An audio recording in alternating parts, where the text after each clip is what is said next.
આપના માધ્યમથી કહેવા માંગુ છું, મારું નામ મહિપાલસિંહ બસિયા નામ છે મારું, વોર્ડ નંબર 9 નો કોંગ્રેસમાંથી પાર્ટીમાંથી ઉભો રહ્યો હતો.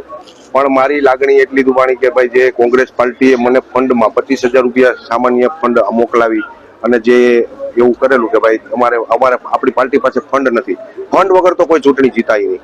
બીજા નંબરમાં જે કોઈ પણ પબ્લિકની નારાજગી હતી એ પણ ભેગી હતી.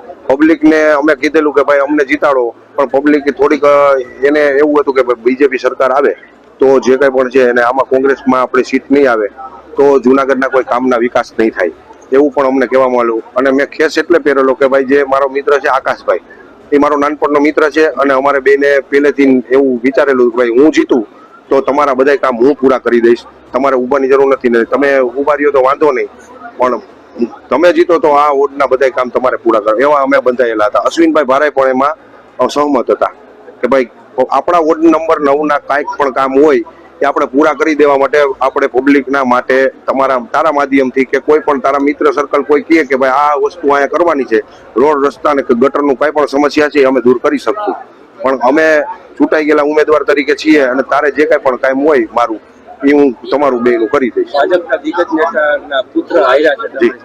ભાજપના દિગ્ગજ નેતા જે ગિરીશભાઈ કોટેચા છે એમના પુત્ર હાર્યા છે. એનું કારણ એવું છે કે જે પહેલા તો વોર્ડ નંબર 10 ના ઉમેદવાર તરીકે એમને નોંધાવવાની હતી, એની બદલે 9 નંબરમાં ટિકિટ આપી, એ પેલી એક ભૂલ છે ભાજપની. અને બીજા નંબરમાં અમારા વોર્ડ નંબર 9 માં પાર્થભાઈને કોઈ ઓળખતું નથી એટલું બધું, અને પાર્થભાઈ જે છે એમનું એવું કહેવાનું છે કે ભાઈ મારે ગમે ત્યાંથી ટિકિટ મળે તો હું જીતી શકે, પણ એવું નથી. અમારા એરિયામાં પાર્થભાઈ ક્યારેય આવેલા નથી એટલે અમારા પબ્લિકમાં ક્યારેય એની કોઈ એડવર્ટાઇઝ નથી થઈ.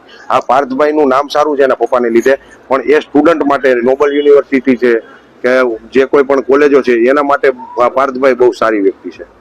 ક્યાંક જે સાધુ સંતોનો વિવાદ હતો તેને લઈને હર્ટ થયું, તેના માટે સાધુ સમાજ જે છે એમાં બાવાજી જ્ઞાતિ છે જી એમના પૂરેપૂરી તકલીફ પડી હોય એવું મને લાગે છે. ભવનાથ વિસ્તાર 9 નંબર છે એ પ્રવાસનમાં આવે છે, આગળ કઈ રીતે ડેવલપિંગ શું કે ડેવલપિંગમાં તો આકાશભાઈ પણ ગીતાબેન અને ચેતનાબેન ત્રણેય જે ઉમેદવાર છે બીજેપી સરકારના ને અપક્ષ ઉમેદવાર છે જે અશ્વિનભાઈ ભારે, એ ચારેય મારી પાસે બંધાણા છે કે ભાઈ તારા કોઈ પણ કામ હશે, તમારા કોઈ પાર્ટીના કે ઓમ પબ્લિકના કોઈ પણ કામ હશે અમે પૂરા કરી દેશું, બરોબર, તારે તું અમારી ભેગું આવી જા, અમારા પક્ષમાં જોડાઈ જા.